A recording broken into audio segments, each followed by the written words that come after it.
conversations with at least 5 different women from various aspects of my life. Again, anywhere from total strangers to people who are closest to me.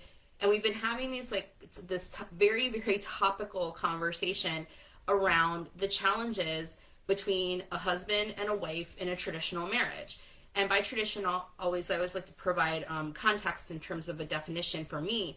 And my definition of a traditional marriage is between a man and a woman who are they're getting married with the intention of spending the rest of their life together exclusively with that other person. And in addition to that, more than likely trying to have a family. And it typically is not just a legal, binding agreement in terms of a marriage, but it's also a religious one. So for me, that's the very, very old school traditional thing. Now, y'all know me well enough to know at this point, I'm not a big traditional person. I like to take aspects of a lot of different cultures and traditions, and then me and my husband, we make our own. We made our own culture here. We made our own traditions and our own family.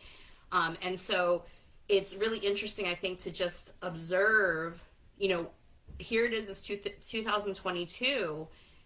We are in a completely different age of does traditional marriage still hold up in terms of value that it did just even 30 years ago? So this is something I also think, generationally speaking, is something that's really been called into, traditional marriage has been called into question at such depths in no way that prior generations have, starting now with Gen Xers, which is my generation.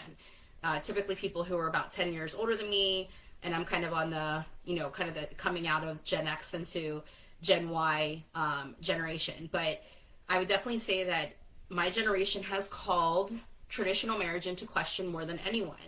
And there's a lot of different reasons for that. One is the baby boomers were really the ones from mainstream society that really brought divorce into the picture. So a lot of my generation are products of divorce.